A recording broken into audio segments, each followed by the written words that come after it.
Oy, SA or 5A.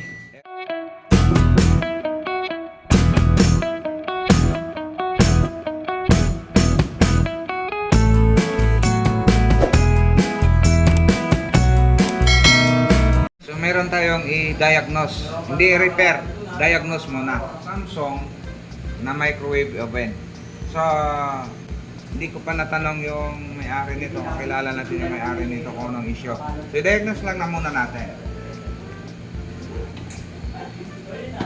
So may power siya. And then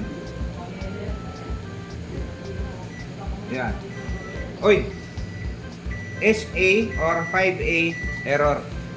So kung i-search nyo to sa net kung ano yung issue, ang error na ito ay usually ang ibibigay na guide para makita ang problema nito is yung keypad niya.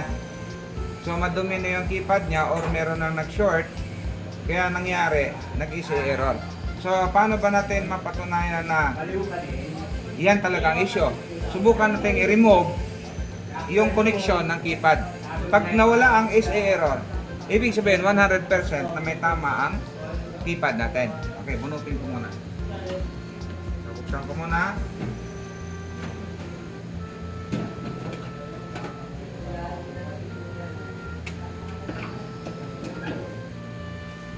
Okay, saksak. Ito.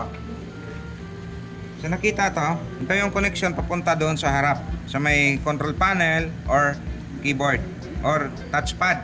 Ang tawagin. So, try natin i-remove yan. So,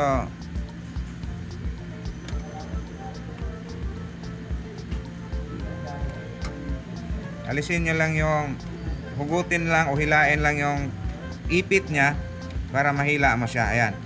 So, yan remove na natin. Problema kasi yan, carbon to eh. Kaya pag may naputol, hirap na ikabit. Okay. Try natin. So, nag-loading. Ayan na. Hindi na siya nag-issue error. Paglabas ng time, lalabas kagad yung issue error. Kaya lang, hindi mo na magagamit to. Hindi mo na mapipindot. So, ibig sabihin, 100% na ang problema niya, keypad. So, hindi ko alam kung may nabibili nito or try natin na gawa ng remedyo. Gamitan natin ng eraser pagka tumino. Ito, tinuklap ko yan, oh. So, bakit ko tinuklap? Ito kasi, itong mga touchpad na to, pagka yan ay nagdikit,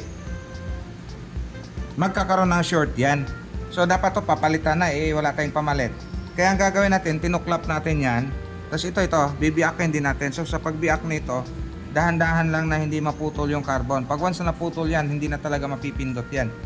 Maaaring mawala yung error na is 5 or 5E or SE, pero hindi na siya natatouch. So, try natin. So, dahan-dahan lang sa pagtanggal, baka maputol yung mga hibla. Tapos, lilinisin natin ng eraser. Tapos, baka mamaya, itong flat na masyado. So, yun lang naman ang lilinisin natin.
Testing natin.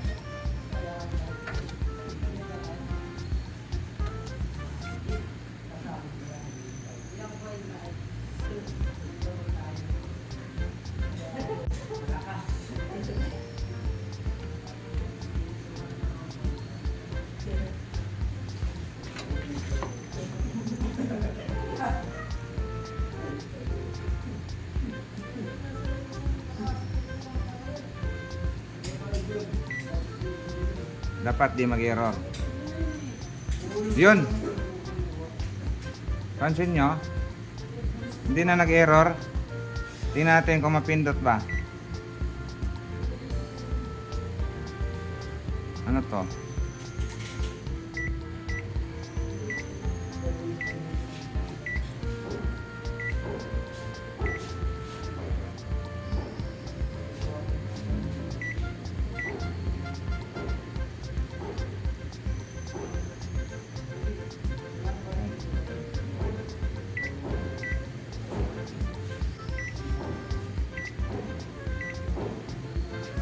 Ah.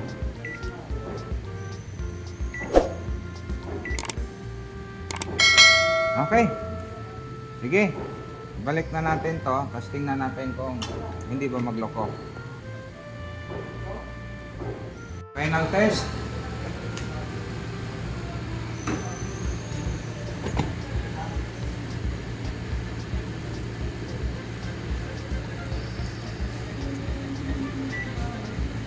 Okay. Tingnan natin kung minute ba to. So,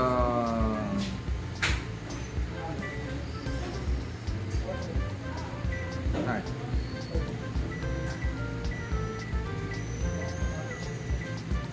Mabilis. 10 seconds.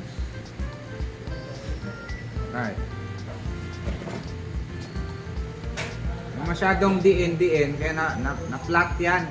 Kaya pag na-flat, nagdikit na, hindi naghiwalay. Pag under doon, wala na, nag-error na kasi short eh. Ayan, minute naman siya. Hindi lang ganun ka, hindi pa kumulo, 10 seconds lang. Ayan, pero mainit na siya. So, yun lang, i-observe natin to. Pag tumagal, success ang repair natin. So, unang upload natin ay diagnose, ngayon repair or remedy. Okay, shout out.